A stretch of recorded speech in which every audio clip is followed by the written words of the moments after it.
Bonjour à tous. Je vais vous faire une petite vidéo sur la thématique de la laïcité qui, en ce moment est, on va dire, totalement d'actualité au vu des problèmes que rencontre la France et qui est, dans la psychologie des Français, on peut dire finalement un des éléments qui définit le mieux l'esprit français. Et finalement, la culture française issue des Lumières et la démocratie à la française. En fait, elle est un des éléments auxquels, je pense, les Français et la culture française est la plus attachée dans le cadre de la culture républicaine. Et pourtant, de mon point de vue, elle est un des éléments qui est à la source de la décadence que l'on est en train de vivre, du mal français, et sans aucun doute possible, elle est un des éléments clés de l'impuissance systémique de l'État français devant tous les problèmes qu'on rencontre, et au-delà encore, est un des éléments qui explique sans doute la problématique de la perte d'identité face à laquelle au peuple français se retrouve, on va dire, finalement impuissant. Alors, pour analyser cette problématique de laïcité et développer le discours que je prétends faire, je vais revenir en arrière, donc faire un peu d'histoire, parce qu'il faut évidemment comprendre d'où vient la laïcité et de quoi elle est composée, et finalement, qu'est-ce que réellement elle entraîne dans non seulement la structure politique, mais finalement dans le fonctionnement psychologique du peuple français. Alors, on peut dire que finalement l'histoire de la laïcité se retrouve à travers trois phases essentielles. La première étant celle d'un homme que je vais appeler naturel, qui serait, on va dire, initialement catholique. Et donc je l'appelle naturel et catholique parce qu'il ne connaît pas de séparation dogmatique entre ce qu'il est comme être et ce qu'il est comme créature de Dieu, par rapport au dogme chrétien. Donc c'est un homme qui ne connaît pas de fracture interne. La deuxième phase est justement une phase où on introduit une nouvelle ligne, où s'introduit une nouvelle ligne qui pour la première fois où il y a une différenciation entre l'homme politique et l'homme religieux. Et donc ça, c'est la naissance de la réforme protestante.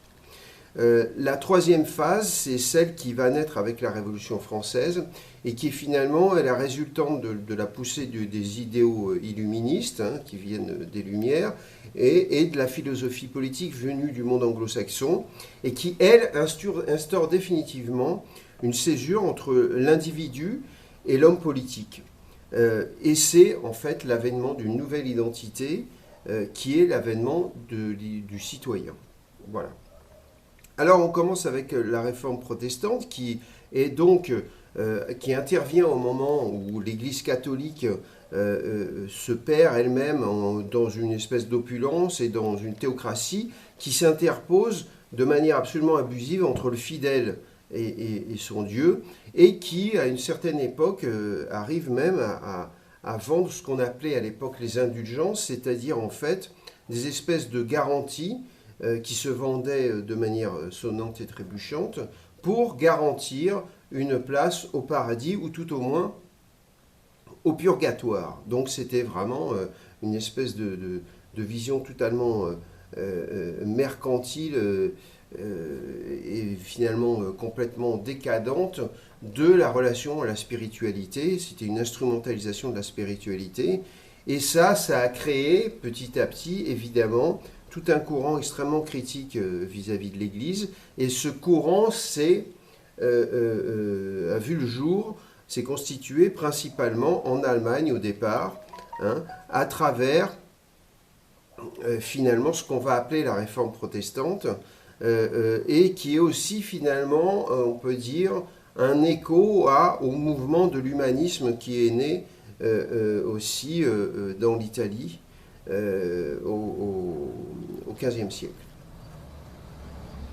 Donc cette réforme protestante, elle naît à travers ce qu'on appelle le dogme luthérien qui vient de Luther. Et la première caractéristique de cette réforme protestante, c'est donc de créer une fracture, un schisme, ce qu'on appelle le schisme avec l'Église catholique, et c'est-à-dire qu'il y a un nouveau dogme qui va être construit. Alors, ce qu'on ne mentionne pas assez, c'est que dans cette volonté de construire un nouveau dogme chrétien, qui s'oppose donc au dogme catholique, il y a quand même une notion, on va dire, d'un certain nationalisme allemand, c'est-à-dire que l'idée de construire un dogme qui convient plus naturellement à l'identité des peuples de racines germaniques et saxonnes. Et donc c'est important parce que ce n'est pas seulement une rupture théologique, c'est aussi une rupture culturelle. La première nouveauté qu'instaure la réforme protestante, c'est qu'elle instaure une relation beaucoup plus directe entre Dieu et le fidèle, et donc elle vise à diminuer le rôle de l'Église. Et ça fonde une nouvelle relation transcendante au divin, où l'homme fait face au Dieu en tant qu'individu. Et ça, c'est très important. Donc c'est une relation à Dieu fondée dans une exclusivité, sous l'égide de sa conscience. Ça, c'est une nouveauté, donc sous l'égide de la conscience de l'individu, car la conscience est comprise à ce moment-là comme un moyen, comme le chemin possible pour entendre la voix de Dieu. Et donc, c'est quand même quelque chose d'extrêmement nouveau, parce que ça introduit la dimension de la raison dans la relation à Dieu et dans la relation, on va dire, spirituelle. Alors, cette démarche protestante, elle marque très clairement l'emprise grandissante, finalement, de tout cet univers de la conscience et de la raison. Et donc, ça va là aussi de pair avec toute la montée de l'humanisme, et puis des grands philosophes du XVIe et du XVIIe siècle, hein, et qui examinent finalement de manière autonome la spiritualité en questionnant sa relation à Dieu. Voilà. Donc c'est très important parce que l'individu prend de plus en plus d'importance. Mais comme rien n'est idéal dans ce monde, immédiatement on doit mentionner un ensemble de contradictions et d'ambiguïtés qui sont notoires non seulement dans la personnalité de Luther, mais dans le dogme luthérien. Et donc finalement, à la claire volonté de reprendre les voies d'une authenticité spirituelle, surgit aussi en contradiction une volonté de se ranger totalement du côté du pouvoir politique et du pouvoir du prince, et ce totalement en contradiction avec le fait effectivement de s'opposer au pouvoir de l'Église. Car selon Luther, le prince, les princes et les rois sont les élus de Dieu, et se révolter contre les princes, c'est finalement se révolter contre Dieu. Et d'ailleurs, ça se voit très nettement en 1524, lors de la guerre qu'on appelle des paysans, qui est une révolte en Allemagne due aux famines et à la condition des paysans, la condition, on va dire, politique des paysans qui se révoltent contre les princes. Et Luther va se ranger totalement du côté des princes, bien que dans ces révoltes, il y ait nombre de chefs religieux qui appartiennent au mouvement anabaptiste, donc protestant, mais Luther va se ranger du côté des princes et légitimer un massacre qui va faire à peu près 100 000 morts, hein, ce n'est pas une bagatelle, une répression effroyable contre les paysans et contre les pauvres. Donc on peut dire, et ça c'est très important, que la personnalité et le dogme de Luther incarnent dès le début une névrose morale qui se retrouvera plus tard dans l'opposition entre le politique et le spirituel, et qui annonce bien sûr la future rupture de la laïque qui va se traduire, de la laïcité qui va se traduire par l'opposition entre la sphère privée et la sphère collective. Voilà, donc ça c'est la première phase. Ensuite vient le calvinisme, hein, et le calvinisme, à la suite de Luther, va inaugurer une nouvelle, on va dire, une nouvelle phase du dogme protestant à travers la théologie de la prédestination ou dite de l'élection. Donc ce que Calvin entend par la prédestination est le fait que nous ne sommes pas en mesure de nous connaître nous-mêmes. car dans l'être, il y a une partie, une zone d'ombre, une part d'ombre, qui est absolument inaccessible au cogito et à la pensée humaine. Et cette part, en nous, est seule connue de Dieu, et elle est l'endroit, entre autres, où Dieu, ou la volonté divine, inscrit notre destin. Et donc, Calvin pense que notre destin est inscrit au centre de notre personne, dans un endroit qui nous est inaccessible, mais qui est l'endroit où Dieu détermine notre vie. Et donc la prédestination affirme qu'il est absolument vain de prétendre avoir le contrôle de sa propre vie et de chercher par la volonté humaine à réaliser quoi que ce soit en dehors des desseins de Dieu. Et donc on vit en prise avec un projet divin que nous n'avons aucun moyen de contrôler, ni même de comprendre. Et ça c'est très important, ni même de comprendre.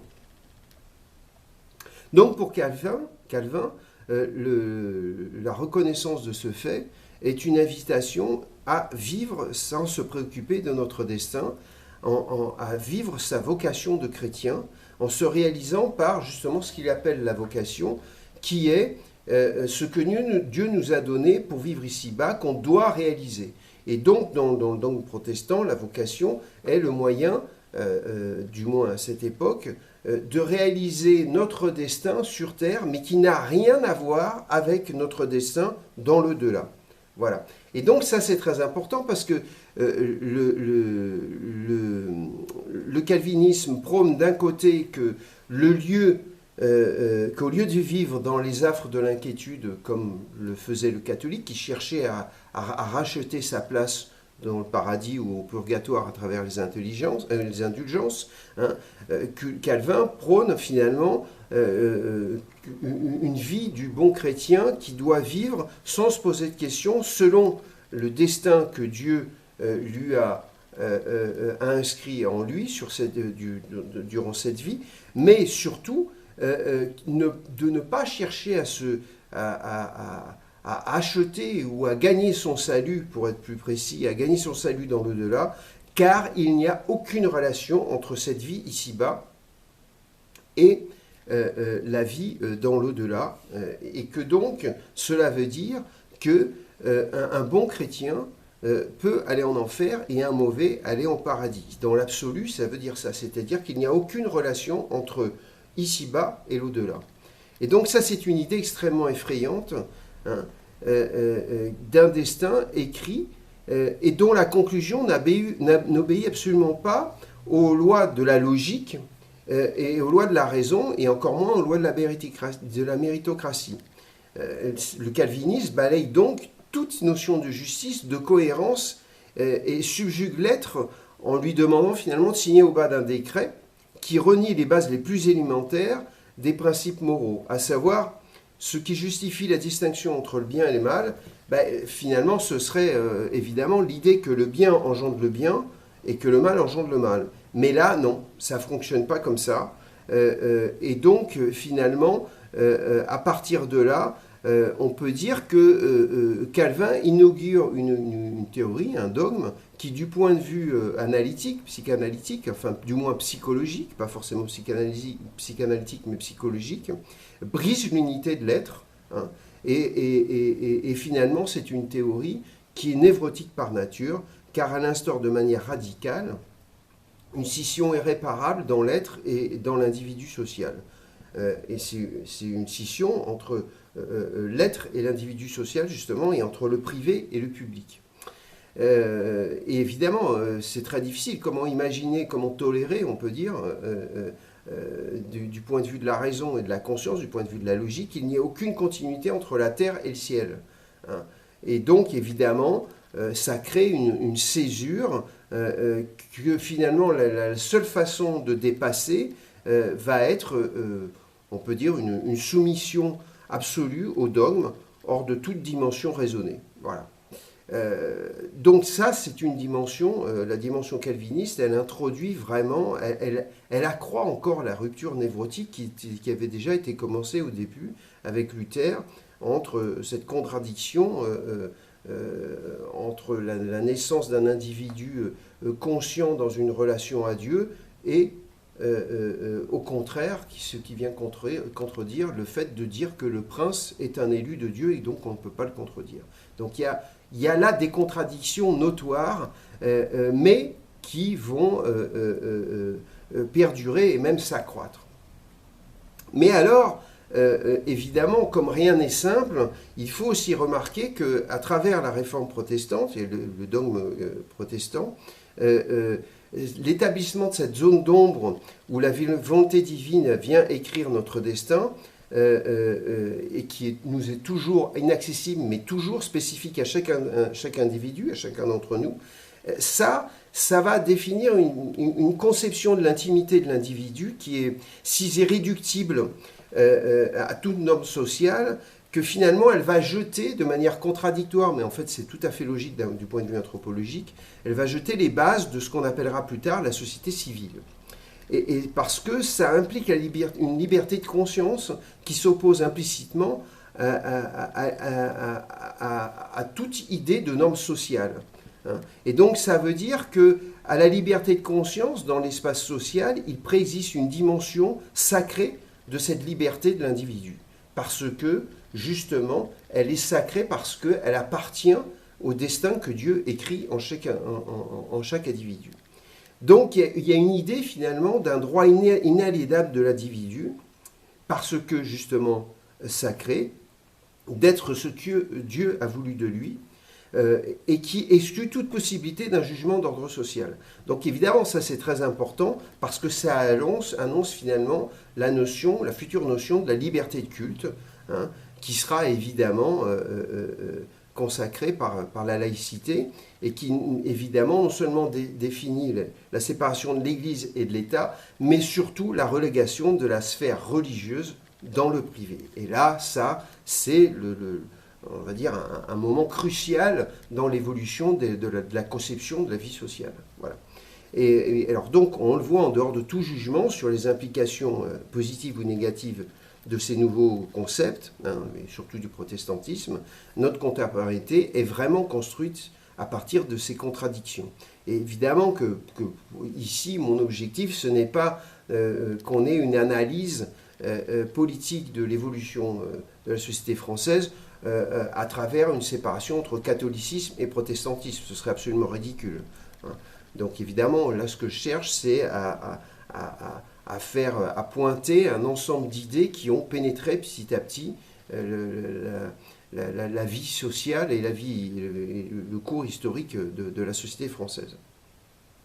Mais alors, effectivement, comme cette théologie de la prédestination est d'une certaine manière absolument inacceptable d'un point de vue psychologique, parce que c'est absolument traumatisant, il s'est construit petit à petit une vision de la théologie une nouvelle vision, une nouvelle interprétation de la théologie de la prédestination, qui est celle qu'on connaît en général, et qui est, de mon point de vue, le signe justement d'une volonté inconsciente de trouver un moyen de combler cette fracture que le dogme calviniste avait créée dans l'être occidental. Et donc, cette nouvelle interprétation est celle que la richesse, la réussite et le succès seraient les signes d'une élection divine, quand au contraire, la misère, la pauvreté et le manque du succès seraient au contraire le signe d'une malédiction divine. Et donc finalement, c'est un moyen finalement de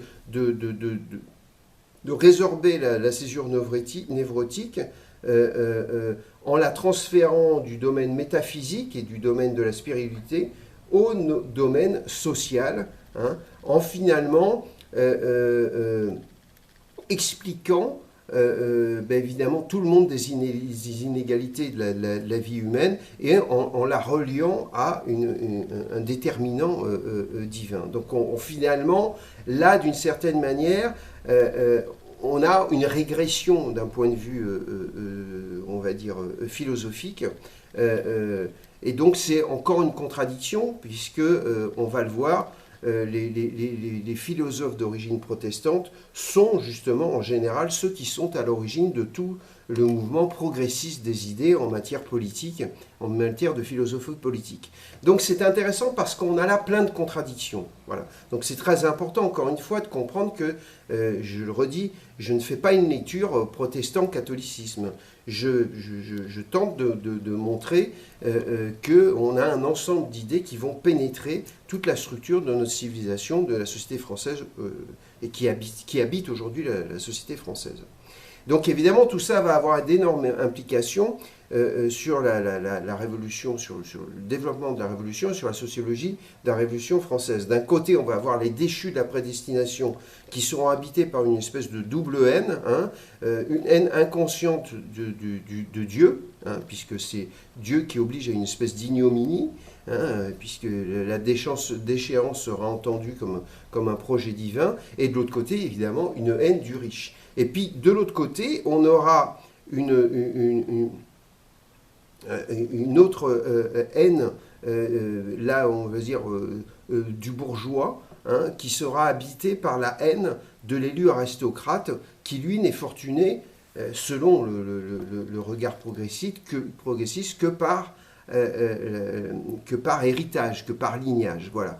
Donc évidemment, tout ça, c'est rempli de contradictions, encore une fois, mais évidemment, il faut aborder ça du point de vue de la psychologie des masses, de la psychologie collective, et donc on aura là, finalement, un peu les déterminants de la sociologie de la future Révolution française, qui opposera les bourgeois à l'aristocratie, et qui entérinera un mouvement populaire des gens de ce qu'on appellera la future classe prolétaire. Voilà.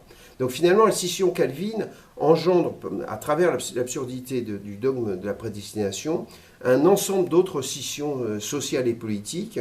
Hein. D'une part, les scissions bourgeoises qui séparera le temporel et le spirituel par la liberté de conscience et qui plus tard deviendra la laïcité, et d'autre part la scission prolétaire entre les déchus de la grâce divine et l'aristocratie, qui représente déjà depuis longtemps, évidemment, la figure de l'élection dans tous ses termes, mais surtout la figure de l'élection dans le cadre d'une société de la tradition. Et donc là, on aura encore une nouvelle scission entre progressisme et tradition. Voilà. Donc là, on voit qu'en cascade, toutes ces idées, finalement, bon, il n'y a pas qu'elles, évidemment, mais entraînent un ensemble de fractures qui vont déterminer le surgissement de la Révolution française. Donc finalement, on peut dire que la conséquence directe du protestantisme, c'est une espèce de séparation de son essence, un Dieu qui divise le soi et son essence, obligeant le fidèle à une espèce de névrose métaphysique que seul le libéralisme et le marxisme pourront résoudre, puisque effectivement la scission névrotique transportée dans le cadre social, hein, ne pourra donc se résoudre qu'à travers l'apparition des nouvelles idéologies qui sont propres, qui viennent à partir de la Révolution française. Et il ne faut pas s'étonner si justement, que ce soit le libéralisme, le marxisme, viennent tous de sociétés protestantes, hein, que ce soit anglaises ou allemandes, hein, donc anglo-saxonnes, et donc c'est pas un hasard, hein. Évidemment, c'est pas un hasard, puisque bien c'est à l'endroit de la césure que vont travailler les esprits et les consciences pour créer de nouveaux dogmes qui puissent éventuellement résoudre tout cet ensemble de fractures, qui sont aussi bien des fractures intellectuelles, on va dire névrotiques sur le plan psychologique, que des fractures effectivement matérielles. Et donc ça donne naissance au matérialisme. Voilà. Et alors, donc, ce qui est très important, c'est que tout cet ensemble de fractures, hein, vont faire apparaître une nouvelle entité qui est le surgissement de l'identité du citoyen. Voilà, c'est-à-dire que le champ, l'être ne se définit plus socialement par le champ transcendant, culturel ou historique, mais uniquement par le champ politique. Et ça, c'est très important.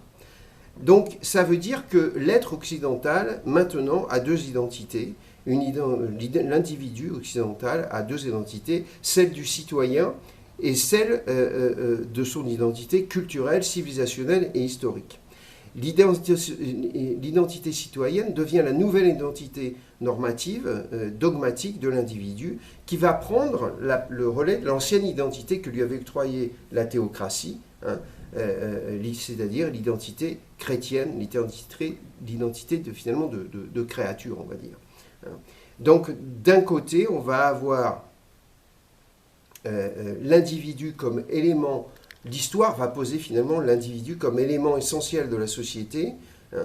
Donc ça, c'est un progrès énorme, et on va lui reconnaître le droit de se construire en tant en tant qu'individu, selon un droit inaliénable de liberté de conscience, mais en contrepartie, l'identité collective ne va plus se déterminer que par le champ politique, c'est-à-dire que, d'une manière générale, on peut dire que c'est le grand crime des idéologies issues de l'illuminisme et des révolutions, de déterminer l'identité de l'homme en tant que groupe, et en tant qu'être culturel et en tant qu'être civilisationnel, que par rapport aux politiques. Voilà. Puisque, finalement, en reléguant la religion dans la sphère privée, la religion va entraîner le culturel et le civilisationnel avec elle, hein, et donc cet ensemble culturel, civilisationnel et historique ne vont plus avoir de droit de cité que dans la sphère privée, et la sphère politique va être, la sphère collective ne va être plus dirigée que par le champ politique. Voilà. Donc ça veut dire à long terme que c'est la mort programmée du culturel et du civilisationnel. La culture devient finalement un bien de commun. Et c'est ce qui va expliquer que finalement la culture va devenir un bien de consommation et de divertissement. Hein. C'est donc la crise culturelle qu'on est en train de vivre aujourd'hui, c'est-à-dire qu'effectivement, comme la culture n'appartient qu'à la sphère privée, eh bien, le seul moyen qu'elle a de rentrer dans le champ collectif, c'est via l'économique, hein, c'est-à-dire dans un rapport au collectif qui est relié au matérialisme. Et ça nous explique aussi pourquoi le culturel est devenu l'objet de politiques publiques. Hein, voilà. C'est-à-dire qu'effectivement, le domaine culturel ne s'entend d'un point de vue collectif que comme le résultat d'une action politique. Voilà. Et donc c'est aussi, évidemment, ça nous explique tous les problèmes qu'on a aujourd'hui par rapport à la définition de l'identité culturelle française. Hein. Donc ça veut dire que selon on va dire le dogme républicain, si je peux l'appeler comme ça, hein, il n'existe que de culture personnelle et pas collective. Or c'est une absurdité, puisqu'on sait bien qu'il n'existe pas de culture personnelle, il n'existe que des cultures collectives. De la même façon, il n'existe que des religions collectives ou que des civilisations, du civilisationnel de l'ordre du collectif.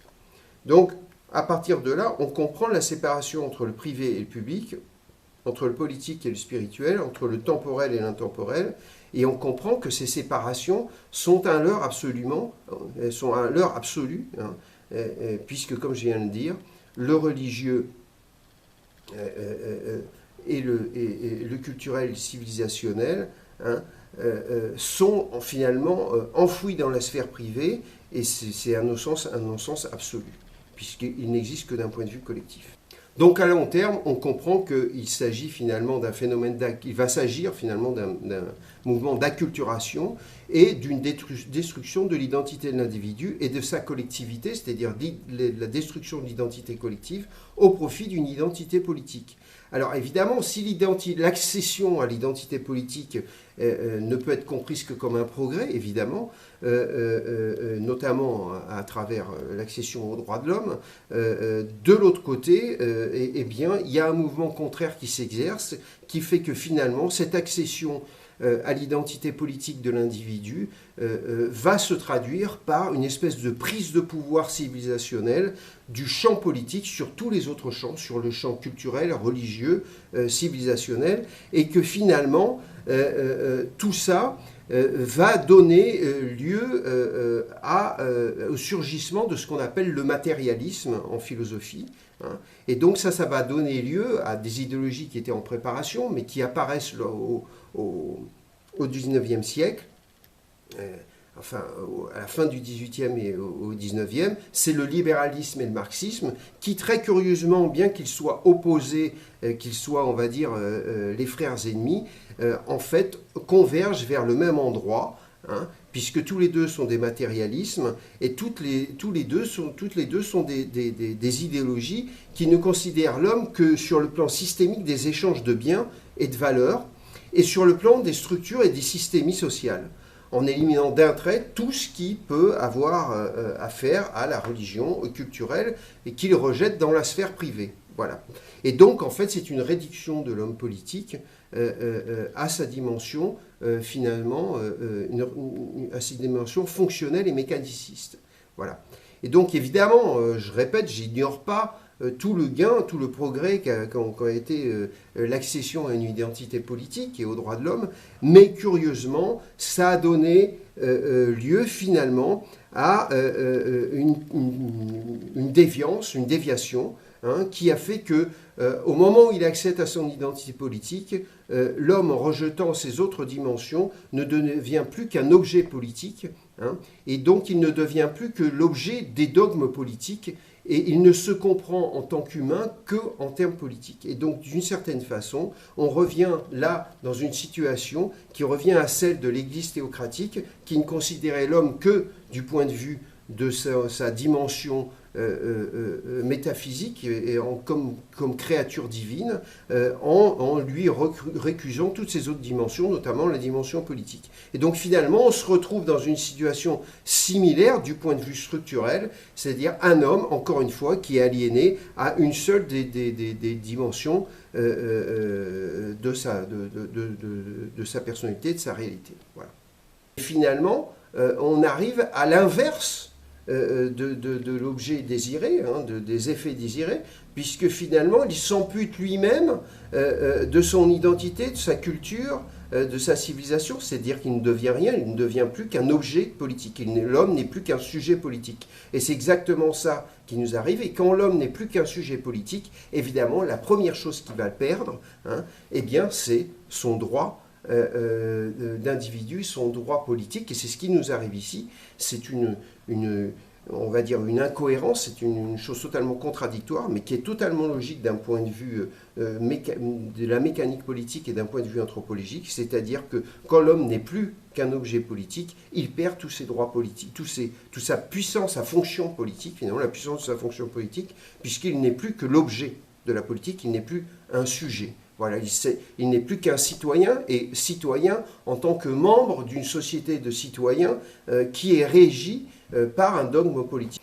Donc il n'est quand même pas inutile de rappeler que la République n'est pas une valeur civilisationnelle, hein, c'est à peine un arrangement provisoire de nature politique, hein, qui naquit de divers faits historiques et civilisationnels, qui eux évidemment représentent des valeurs civilisationnelles, mais qui par un abus conceptuel du point de vue politique et d'un abus on va dire, de raisonnement, hein, ont éliminé tout ce qui n'appartient pas au champ politique et ont rejeté tout ce qui n'appartient pas au champ politique dans le domaine privé, et ça finalement ça constitue une espèce de suicide collectif. Voilà.